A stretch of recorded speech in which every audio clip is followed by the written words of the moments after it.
I imagine you must be pretty cold sat there, so I'll keep it short. But Anthony Joshua changed trainer again. We spoke when we done our sit down on Zoom, and you sort of spoke to me about your thoughts about him in the Garcia camp, etc. He's now moved Derek James. He'll be in the Errol Spence gym. It's looking like Jermaine Franklin's a potential opponent. Obviously gave Dillian White a really tough test.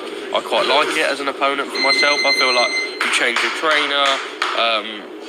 You then fight someone like Franklin. I think it makes sense. A fight that he'll probably be expected to win, but one that will give him a test. Your thoughts? Listen, AJ changing coaches. He's had a few coaches now. Seems like every time he fights and it doesn't go the way that he wants, he has got a different coach. And I think Angel Fernandez is I feel like he's a very good coach. He was my coach for one fight. Angel Fernandez is a very good coach, and AJ, he did give him a go in the Usyk second fight. Angel and Garcia, I feel like they've done a fucking great job. AJ could have won the fight, and he almost won the fight. He almost got him out of there. I think round 9 or round 10, he almost got him out of there. And I feel like he done what he could. That's the best AJ I've seen. And I think Angel and Garcia, I think they put AJ in the best shape that I've seen. And what Garcia done was a fucking great job. I just don't respect what Garcia done after the fight, going online saying all those bad things about AJ. And just for that, I say fuck Garcia, fuck Robert Garcia. He's a bit of a prick for what he said about AJ. It was bad. It was bad saying the guy ain't got no heart. He's this, he's that. Mate, shut your fucking mouth, mate. Shut your fucking mouth. He ain't had any fighter as big as AJ. He's lucky that AJ got him into the camp. And those are the words of Ohara Davies as he dives into Anthony Joshua and his take on Roberto Garcia and Angel Fernandez. And he made some good points, and let me counterpunch first of all. He mentioned that AJ, it seems like every time he gets a new fight, he needs a new trainer, and let me counterpunch for a second. I don't think that was the case all the way around, because he didn't get a new trainer until he lost, So I always question, if he did win, would he have got rid of McCracken the first time? If he'd have caved away with that decision against Oleksandr Usyk, and that would have been some controversy because Usyk did his job the way he's supposed to. Now, let's say he would have lost. Would he have got rid of Rob McCracken? That's one. Okay, the second thing you ask yourself is, would he have got rid of Robert Garcia if he would have won that split decision loss? Okay, if he would have won that split decision against Oleksandr Usyk in the rematch? That's another question you ask yourself. Okay, and that's two. And he did think that Ohara thought that, hey, I've seen, that was the best AJ that I saw. So everybody really, should give those guys a break, and I think he did dive into Robert Garcia talking like he did. Now, me counterpunching that, I don't think Robert Garcia, though, had to say what he had to say. I think he didn't have to, but I think at the same time you had to respect it, because, see, if that's how he felt, that's how he felt. Now, here's the question you do ask yourself, though. If AJ would have won and AJ would have had him aboard, would that conversation or those particular things mentioned, would that have been the topic to talk about? Would it have been discussed? Would he have said that out of his mouth, saying, hey, I think AJ didn't have heart, or I think AJ should have done a lot more. He should have showed these things. I think AJ should be over here now. That's the problem, because I seen things that he should have done, this, that, and the other. Well, if he would have won, would we have heard any of that? Would he have been that same hard ass with that same type of negative critiquing about Anthony Joshua then?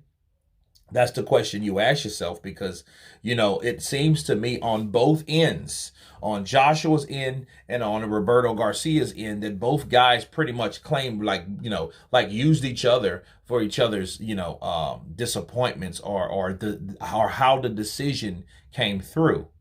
Okay, I don't think none of those would have been taking place. I don't think AJ would have left Robert Garcia, and I don't think Robert Garcia would have been talking shit. And this is what I think. I think Robert Garcia expected Anthony Joshua to axe him. Okay, that's why he was at liberty to say what he said, because he had nothing to lose at that point. Now, that's what I think.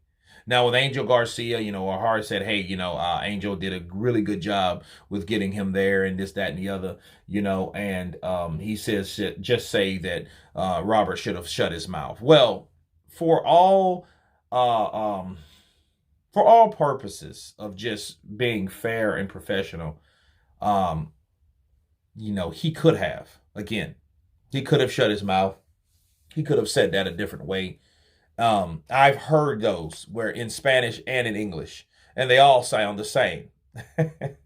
He was basically saying that Anthony Joshua didn't do enough and he should have done more.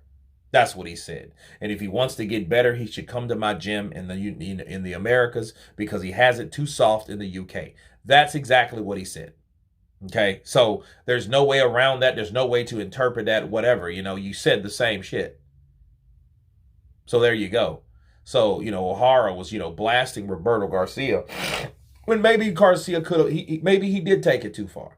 Maybe he did take it to a level that he didn't need to take it because again, people, he wouldn't have said those things about Anthony Joshua had they won the decision because he knew Anthony Joshua would more than likely chose to use him again.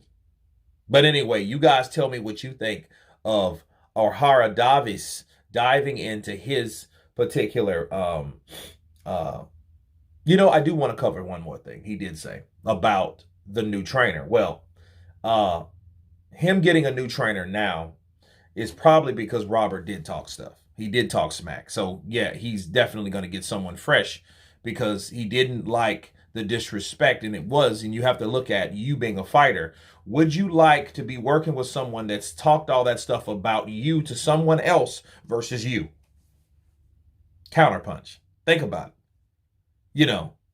I know Joshua's big. He's big. He's rich.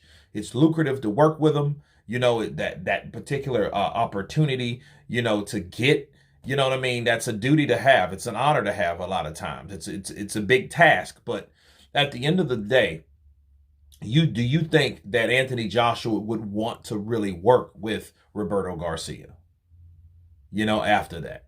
And the answer is clearly no. Because I wouldn't want it to. Like, why would you say that to someone else and you couldn't say that to me? That's why Ohara did what he said, or said what he said about Robert Garcia, because he was right. Dude, you're lucky he chose you. He could have chose anybody else, Ronnie Shields, Hunter. He could have got Hunter. He could have got Jonathan Banks. He could have got Teddy Atlas. He could have got anybody that he possibly wanted, but he didn't. He chose to use Robert Garcia, and a lot of people speculated all across the spectrum because he had never, ever trained a heavyweight. But anyway, again, you guys tell me what you think of Ohara's counterpunch towards Anthony Joshua changing to another trainer and the condition that Angel Garcia and Roberto Garcia had with Anthony Joshua. Of course, please subscribe, and you guys been Counterpunch. Peace.